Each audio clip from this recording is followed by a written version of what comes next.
আসসালামু আলাইকুম my dear students. আজকে আমরা দেখতে পাচ্ছি যে আমাদেরকে একটা প্রশ্ন সমাধান করতে হবে। এটি হচ্ছে ডিগ্রি প্রথম বর্ষ অধ্যায় নাম্বার আ ডিগ্রি প্রথম বর্ষের গণিত প্রথম পত্রের অধ্যায় নাম্বার ৬।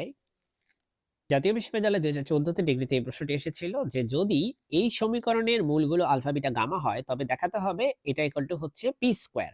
সো আমরা প্রথমেই দেখতে পাচ্ছি আমাদের সমীকরণটা হচ্ছে x cube plus px plus q equal to হচ্ছে 0। এটা হচ্ছে আমাদের সমীকরণ। এবার আমরা জানি যে এটা ৩ টা মূল যদি আলফা, বিটা, গামা হয় তাহলে প্রথমটাই হচ্ছে সামেশন অফ আলফা, যেই কথাটার মানে আসলে alpha plus beta plus gamma. এটা হচ্ছে সবসময় মনে রাখবা মাইনাস, মাইনাস হবে।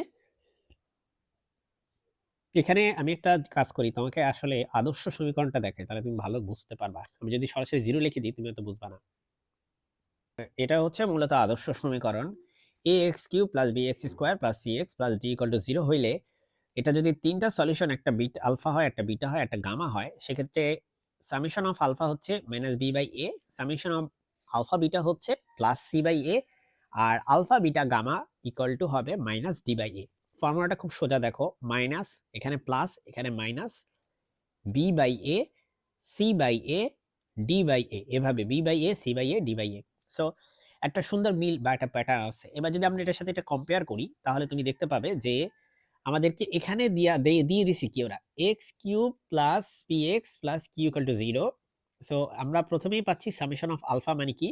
দেখো, সামেশন অফ আলফা মানে হচ্ছে x² এর সাথে যেই টার্মটা আছে সেটা। x² এর সাথে যে সহগ আছে, x² এর সাথে সহগ হচ্ছে উপরে থাকবে। আর x³ এর সাথে যে সহগটা সেটা হচ্ছে নিচে থাকবে।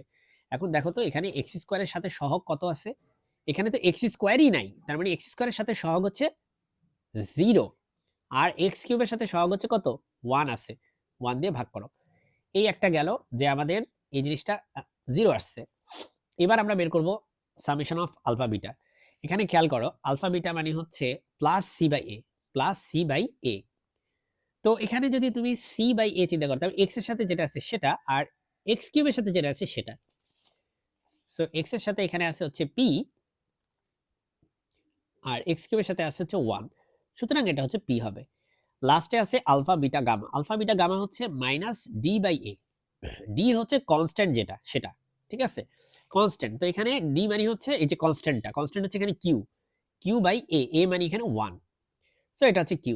সো এইভাবে সবগুলাই বের হয়ে গেছে যে আমাদের alpha, beta, summation of alpha, beta.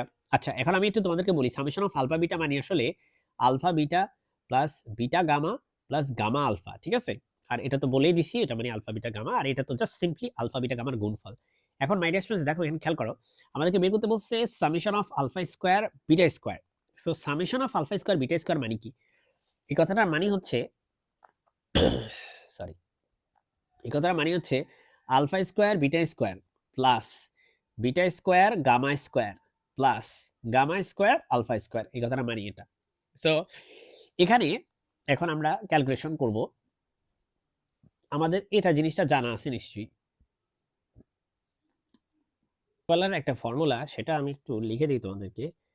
ধরো আমরা জানি যে a plus B plus C whole স্কোয়ারের ফর্মুলা হচ্ছে a square plus B square plus C square minus sorry plus 2 into A B plus BC plus c A.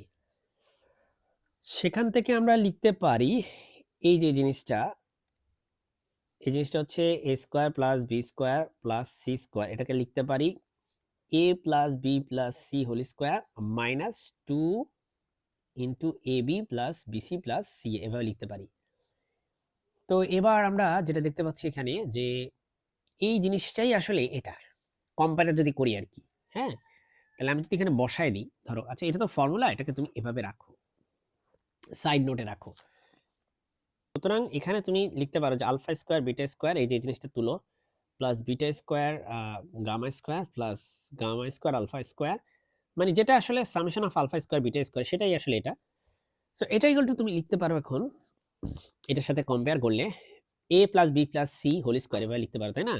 So এই পুরো জিনিসটা হচ্ছে a, তার মানে এই যে আলফা বিটা হচ্ছে a প্লাস বি মানে হচ্ছে বিটা গামা প্লাস এটা মানে হচ্ছে সি, এটার উপর হোল স্কোয়ার দিবা মাইনাস 2 ইন্টু এ ইন্টু বি, তাই না? এ মানে হচ্ছে এখানে আমাদের আলফা বিটা, আলফা বিটাকে আমরা এ কনসিডার করতেছি। বি মানে হচ্ছে beta gamma, beta gamma plus B মানে হচ্ছে বিটা গামা, সি মানে হচ্ছে আলফা, আলফা বা গামা আলফা, এভাবে ভাবো। আবার দেখো সি মানে গামা আলফা, আর এ মানে হচ্ছে আলফা বিটা।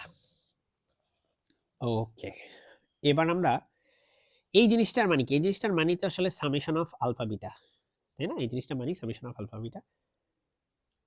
আর এখানে একটা জিনিস করা যায়, 2 এর 2 আছে, দেখো আলফা বিটা গামা কমন নেওয়া যায়। আমি যদি আলফা বিটা গামা কমন নেই, আমার এখানে এখানে থাকে শুধুমাত্র একটা বিটা, এখান থেকে আলফা বিটা গামা নিলে এখানে একটা গামা থাকে, এখান থেকে আলফা বিটা গামা নিলে এখান থেকে একটা আলফা থাকে। তাহলে একদম চমৎকার ব্যাপার ঘটবে এখন, যে summation of alpha beta, summation of alpha beta আমরা কি পাইছি দেখো, সামেশন অফ আলফা বিটা মানে হচ্ছে পি। সো আমরা এখানে লিখবো হচ্ছে এই জায়গায় লিখবো পি, পি এর উপর হোল স্কয়ার মাইনাস 2 ইনটু দেখো আলফা বিটা গামা কত, alpha beta gamma, alpha beta gamma মানে হচ্ছে কিউ, তাহলে এখানে কিউ বসাও। আর alpha plus beta plus gamma, alpha plus beta plus gamma এই জিনিসটা মানে হচ্ছে 0। হ্যাঁ, দেখতে পাচ্ছ কি, এই যে alpha plus beta plus gamma হচ্ছে 0, সেখানে 0 বসাও। তাহলে এই পার্টটা তো পুরাই বাদ হয়ে যাবে, আমাদের অ্যান্সার কিন্তু মিলে গেছে। Summation of alpha square beta square actually তোমার আসছে পি স্কয়ার। সো এই ছিল আজকের ম্যাথমেটিক্যাল প্রবলেমের সমাধান। আশা করি তুমি ধরতে পেরেছো, আশা করি বুঝতে পেরেছো।